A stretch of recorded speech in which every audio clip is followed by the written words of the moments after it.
Cerno. Une anti-enquête. Épisode 107. Je viens d'arriver à Bagneux. Je suis devant le cimetière. Je sais qu'André Jeskov est enterré ici. Enfin, en tout cas, son mari est enterré ici. Et je voudrais retrouver sa tombe pour voir si je trouve quelques informations. Est-ce que ses enfants sont morts? Est-ce que la tombe est entretenue? Donc, est-ce qu'elle a de la descendance? Etc., etc. Je suis venu ici il y a très longtemps, il y a 2 ans peut-être, pour trouver la tombe de Alice Partouche Benaïm. Je vais dans le bureau de l'administration. Bonjour. Je cherche la tombe de André Jeskov, veuve Ladan. Qui est André Ladan pour vous? Personne. Ouais. Je suis pas de la famille. Elle est très gentille, cette petite Catherine. Et elle est morte pendant la sieste. Elle a été tuée? Ouais. Ah oui, c'est Thierry. C'est pas moi. C'était un tueur. Bravo. On se voit un petit pont. Il y a des jeunes qui soupiraient dans ce passage. C'est un pervers. Nous sommes au milieu d'un monde qui n'est pas toujours très beau. Ding ding. Mais qui êtes-vous, Julien? Moi? Cerno. Quand je monte à l'escalier, je m'attends à le voir dans le lit. Donc je marche dans l'avenue principale du cimetière. Il y a des perruches vertes qui volettent. J'arrive au premier rond-point. La dame du bureau du cimetière m'a dit que Lucien et André Ladan étaient seuls dans leur tombe et que la concession n'avait pas été renouvelée depuis 2015. Donc ça veut peut-être dire qu'ils n'ont pas eu de petits-enfants. En tout cas que personne ne se soucie de leur sépulture. On va voir si leur tombe est entretenue. Je tourne à droite, avenue des Nico-Coulier. 16e tombe. 1, 2, 3, 4, 5, 6, 7, 8. Ça y est. Oh là là. Lucien Ladan, 1904-1955. André Ladan, 1908-1986. Alors c'est une tombe très vieille, pas du tout entretenue, elle est cassée et ouverte. On peut même voir à l'intérieur. Il y a une petite stèle en plastique jaunie. Nous ne t'oublierons jamais. C'est presque illisible. Mais la gravure sur la tombe a dû être rénovée il n'y a pas longtemps. Enfin, c'est encore très lisible. Le marbre est usé. Il y a une croix dorée sur la stèle. Au-dessus de la croix, une colombe qui tient dans son bec une branche d'olivier, peut-être. Bon. C'est donc la dernière demeure d'André Jeskov. Et même sa tombe est muette. Leurs enfants ne sont pas enterrés avec eux. Peut-être qu'ils ont été incinérés. Ils ne sont pas mentionnés et on ne dirait pas qu'il y a eu des petits-enfants. Je sens que la mémoire de cette victime est vraiment en train de s'effacer. Il resterait presque plus aucun souvenir d'elle, si ce n'est celui de son assassinat. Son nom sur la page Wikipédia d'un tueur en série. À côté, il y a une tombe fleurie, mais les fleurs sont fanées. À notre mamie, à notre arrière-grand-mère, à notre grand-mère, à ma mère. Je retourne à mon bureau pour faire quelques recherches généalogiques. Si elle a eu des petits-enfants, je devrais pouvoir les retrouver quand même. Il y a un énorme corbeau.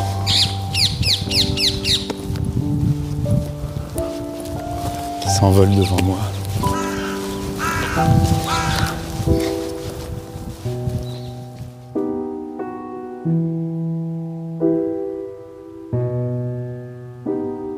3, 2, 1.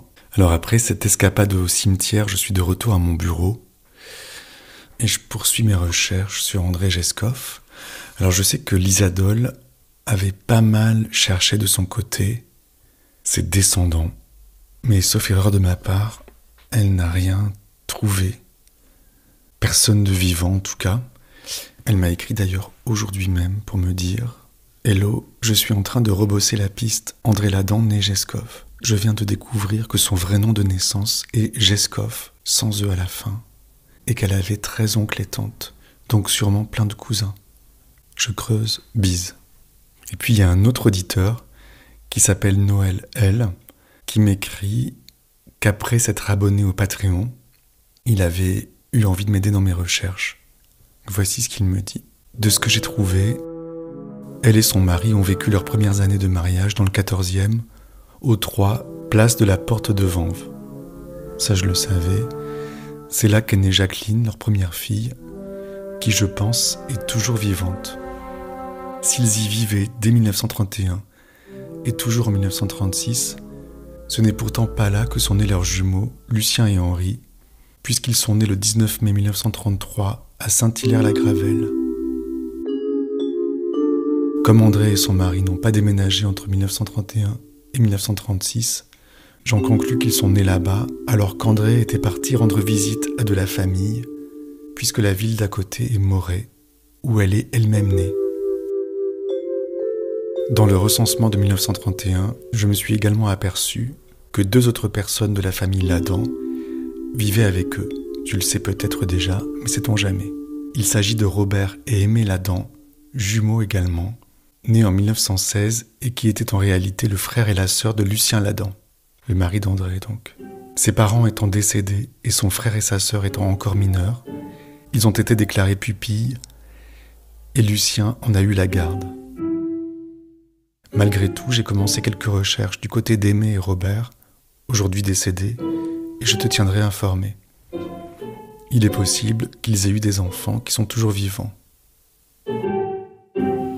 Quelques jours après, Noël m'a réécrit en me disant qu'il n'avait pas eu le temps de m'envoyer les documents qu'il a trouvés sur André Geskov, parce qu'il a beaucoup de travail en ce moment. Il me dit aussi « J'ai obtenu l'acte de naissance de Jacqueline Ladan, la fille d'André, et je pense qu'elle est toujours en vie. »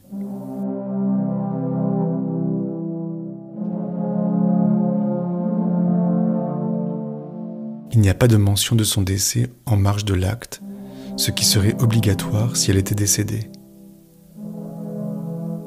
Jacqueline s'est mariée avec un monsieur Jolivet dans les années 1960. Je t'envoie tout ça rapidement, au plaisir et merci. Alors je remercie beaucoup Noël. Ça nous fait une piste, Jacqueline Ladan, la fille d'André. Ce serait vraiment formidable qu'on puisse la retrouver.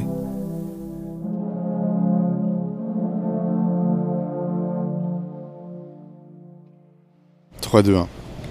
Paris, 13e arrondissement. Je suis boulevard Vincent Auriol et j'ai rendez-vous à la médiathèque du personnel de la Pitié-Salpêtrière. C'est toujours Françoise, la cardiologue, qui s'est rappelé que sa belle-sœur avait une amie, Brigitte, qui était à l'école avec la sœur de Thierry Paulin. Décidément, Françoise est cernée par Thierry Paulin. Et alors, Françoise m'a donné le numéro de Brigitte, et Brigitte m'a donné rendez-vous à la médiathèque de l'hôpital de la Pitié-Salpêtrière. C'est là qu'elle doit travailler, je pense, et je vais voir ce qu'elle a à me dire. Il fait doux, il est 13h30. J'ai le sentiment de m'approcher dangereusement de Thierry Paulin.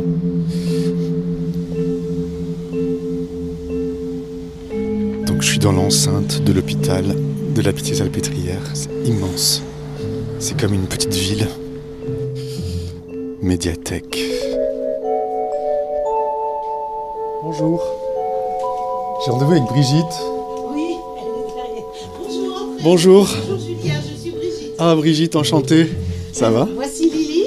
Voilà. Bonjour. C'est la responsable de la médiathèque. D'accord, bonjour. Bonjour, c'est moi. Pardon de faire irruption avec mon micro, mais voilà. C'est une habitude. C'est une habitude, oui. Ah oui, d'accord. Alors, on se met dans une petite pièce à part. Oui, très bien. Voilà. Ouais, très bien. Lily peut... Vous voulez assister un petit café? Ah, volontiers. Ah, court ou long? Court, s'il vous plaît. Tout le monde est sympa ici, j'ai l'impression. Comment? Tout le monde est sympa. Oui. Et puis j'ai choisi exprès un jeudi parce que, comme vous voyez, la bibliothèque est fermée au public. D'accord. Donc, comme ça, on est tranquille. Voilà. Oui. Parce que sinon, j'aurais été dérangée. Voilà. Alors ça, c'est une petite salle. D'accord. Voilà. Installez-vous. Merci. C'est une petite salle avec des BD.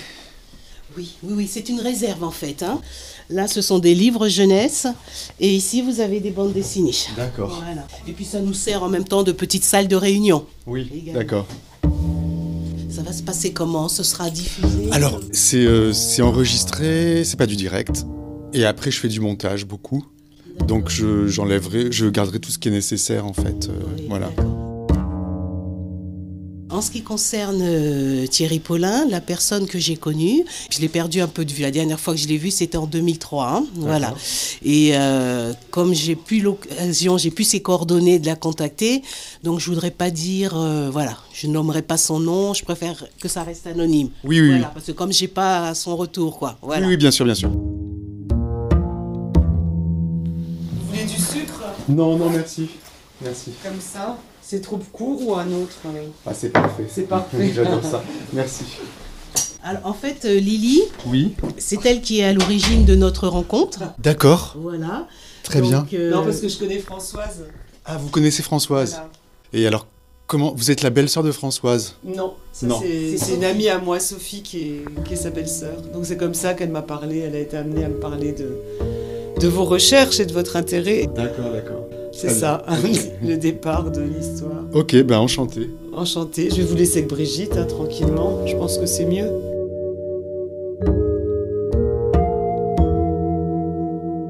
Donc vous êtes Brigitte.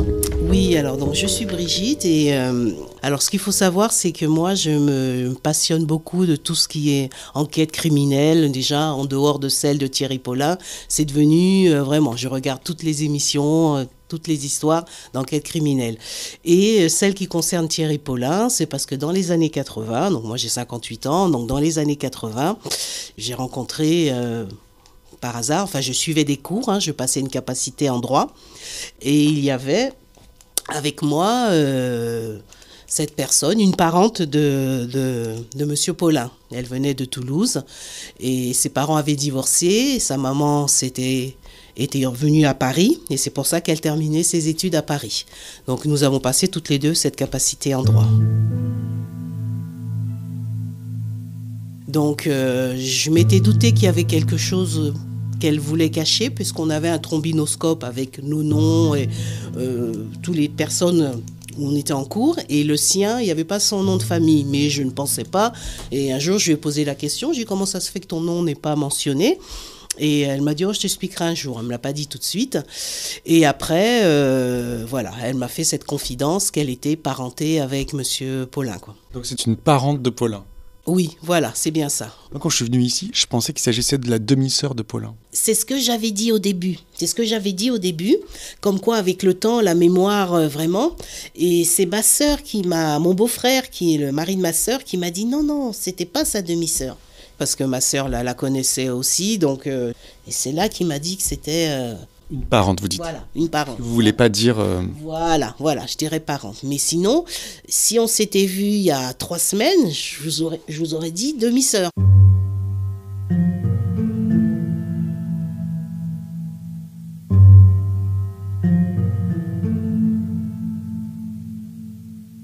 Ce qui nous a rapprochés, c'est comme on était toutes les deux originaires des Antilles. On était les deux, donc c'est comme ça qu'elle a été amenée à se confier plus à moi par rapport à cette histoire. Quand je l'ai connu, c'était 87, donc il venait d'être incarcéré. Voilà, on savait que c'était lui, voilà. Donc cette histoire, elle était quand même, on l'a vécue, je dirais un peu presque en direct. Hein. Mais ce que je trouvais assez paradoxal, c'est que c'était la seule qui, même si elle reconnaissait l'atrocité de ce qu'il avait fait, c'était la seule qui qui lui trouvait des circonstances atténuantes. Il aurait dit qu'il s'attaquait aux personnes âgées parce qu'elles étaient vulnérables, mais elle était persuadée qu'il y avait peut-être de ça, mais son problème était beaucoup plus profond.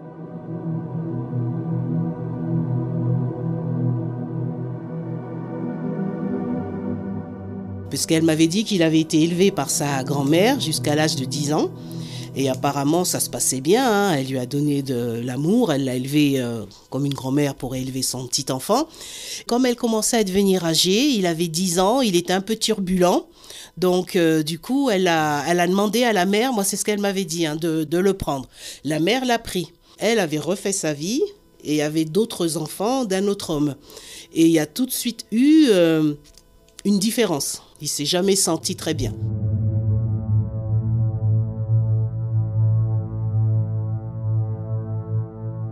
Très vite, la relation avec ses demi-frères, et d'ailleurs, elle m'avait même dit alors que c'était devenu très violent.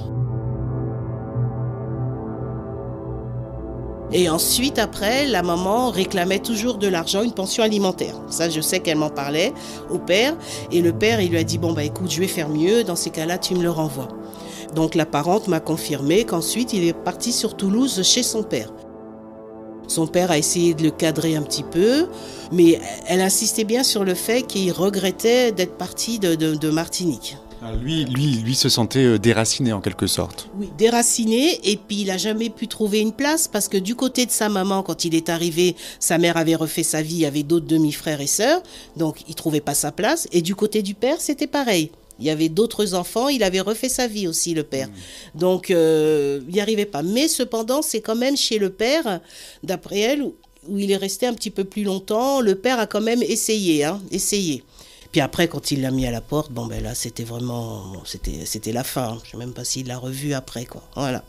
Sur le plan scolaire, elle me disait que c'était catastrophique, mais il a quand même fait un CAP de coiffure, je crois, de coiffure. Oui, c'est vrai.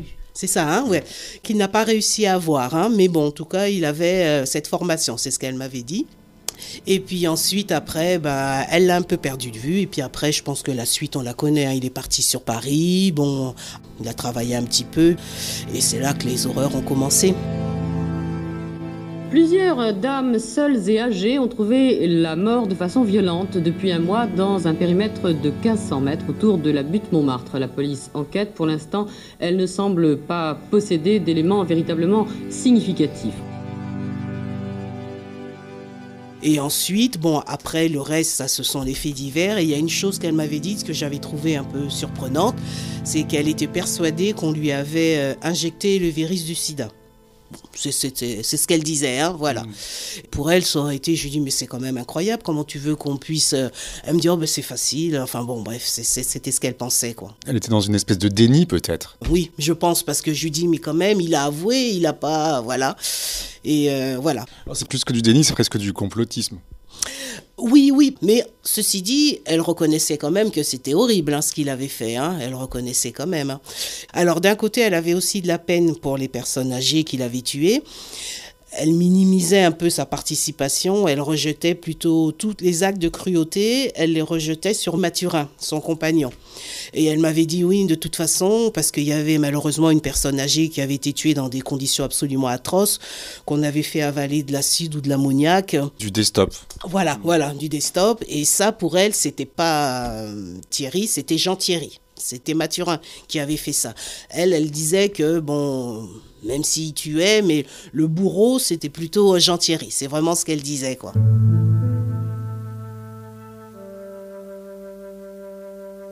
Et puis voilà, moi je sais que je lui avais conseillé, je lui ai dit n'abandonne pas tes partiels, ça devait être en avril, si je ne me trompe pas, parce avril-mai 89 par là. Hein. Je lui ai dit n'abandonne pas, continue tes études et tout ça. Puis elle me disait, si je deviens avocat, j'aurai intérêt à me marier, changer de nom, enfin bon, voilà quoi. C'est ce qu'elle me disait. Elle était complètement chamboulée. Voilà. Je pense qu'elle était restée dans les souvenirs d'enfance qu'elle avait avec lui. Il était très protecteur, très gentil. Et elle avait du mal à réaliser que c'était lui qui était capable de faire ça.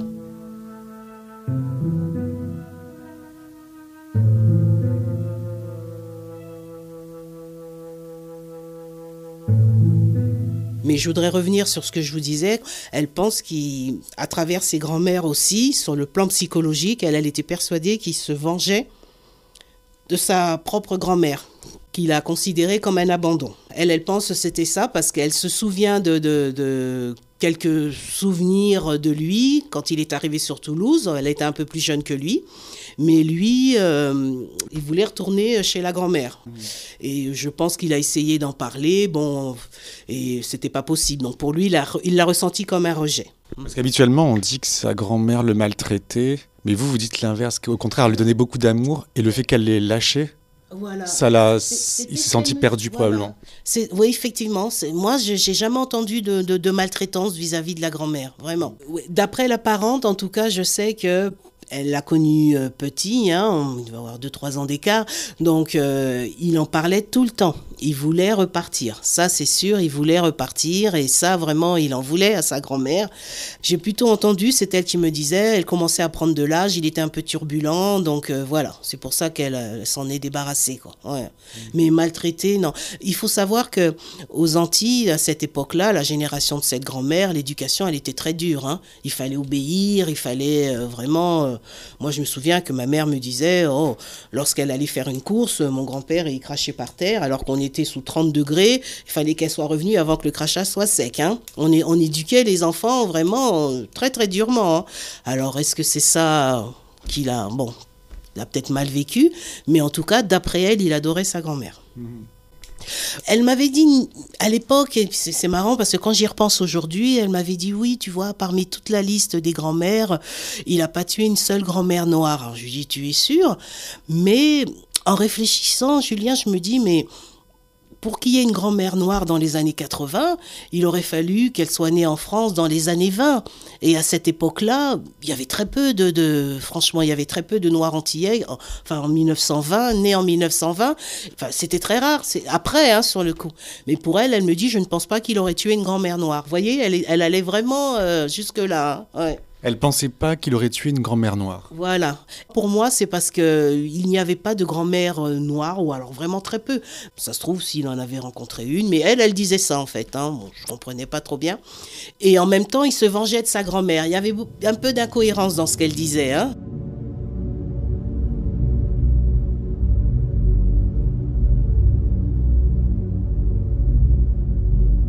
Donc ensuite, après, je sais qu'elle a fait un DUG de droit. Donc moi j'ai arrêté en cours, mais elle, je sais qu'elle a continué. Donc on s'est revus après, longtemps après, parce que ça devait être en 2003. C'est la dernière fois que je l'ai vue. Il y a 20 ans. Il y a 20 ans, voilà. Je me souviens parce que c'est par rapport à l'âge de mon fils, il était tout petit. De mémoire, je sais que je l'avais rencontrée un jour. On n'a pas eu le temps de discuter longtemps. Je sais qu'elle était juriste, c'est ce qu'elle a eu le temps de me dire. Elle allait en Guadeloupe et moi j'allais en Martinique. Donc on s'est croisés, les horaires, on n'a pas eu le temps de discuter très très longtemps. On s'est pourtant échangé les numéros. Mais bon, à l'époque, il n'y avait pas le réflexe encore portable. Donc je l'ai noté sur un papier et j'ai pas retrouvé son numéro. Mais c'est vraiment la dernière fois que je l'ai vue. Voilà, je pense que je vous ai dit tout ce que je savais. C'est pas énorme, mais ça a été 3 ans de ma vie, voilà, avec cette personne, voilà, à se voir régulièrement. En gros, c'est vraiment ce que je me suis rappelé. J'ai bien fait attention de ne pas mélanger ce que j'ai lu, ce que j'ai entendu et ce qu'elle me disait. Ouais. Donc j'ai bien remis ce qu'elle m'avait dit elle, pour pas mélanger avec ce que j'ai entendu, quoi. On avait 2 points en commun avec elle. C'est qu'on était originaire des Antilles, mais elle était née du côté d'Albi, je crois, et moi à Paris. Donc, on était toutes les deux antillaises, mais on ne connaissait pas les Antilles. Moi, j'étais allée une première fois, je devais avoir 10 ans, et on ne parlait pas le créole. Donc, on avait en plus ce point en commun. Donc, on était des Antillaises d'origine par rapport à nos parents. Et c'est ça qui nous a encore plus rapprochés. Parce que nos souvenirs, quand on ne parlait pas des Antilles. On ne connaissait pas. On parlait de notre vie en France, quoi.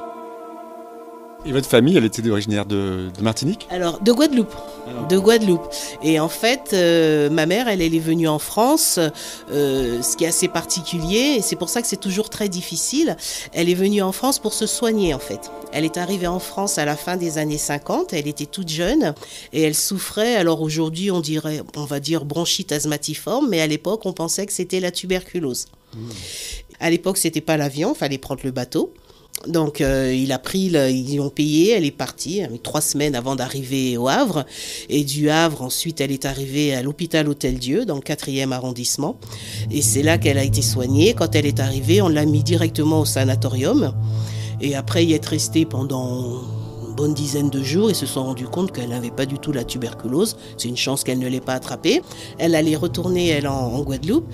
Et au moment de signer son autorisation de sortie, le médecin, à l'époque, on manquait de main-d'œuvre, c'était les années 60. Et le médecin lui dit, écoutez, pourquoi vous repartez chez vous? Je peux vous proposer un hébergement et un travail. Donc, elle a hésité un petit peu. Mais en même temps, elle avait son père, mon grand-père, était très autoritaire. Et pour fuir un peu l'autorité du grand-père, elle s'est dit, pourquoi pas? Mais, cependant, elle a dû lui envoyer un télégramme pour lui demander l'autorisation si elle pouvait rester finalement en France parce qu'on lui proposait un travail. Elle était persuadée que le grand-père aurait dit non, tu reviens tout de suite. Et finalement, le télégramme, il lui a dit oui. Donc, elle est restée en France.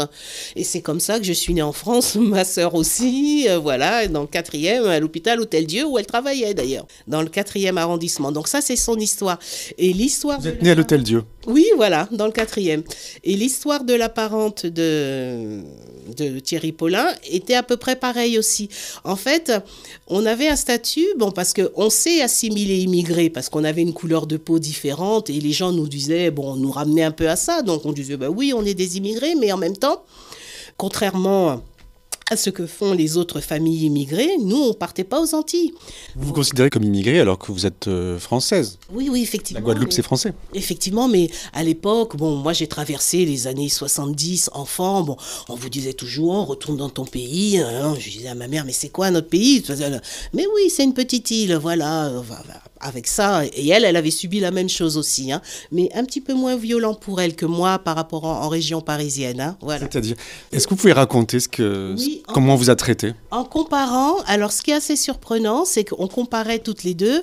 En ce qui concerne la parente, elle, c'était surtout des petites blagues sur ses cheveux frisés, des choses comme ça. On l'appelait le loup, la lionne avec les cheveux, des petites brimades. Mais moi, c'était beaucoup plus violent. Ding ding. Dans le prochain épisode de Cerno. Là, je l'ai attrapée à la gorge. Déjà, en la tenant, elle était déjà très mal. Et j'étais vraiment décidée à la violenter, malgré la présence de ma fille. À suivre.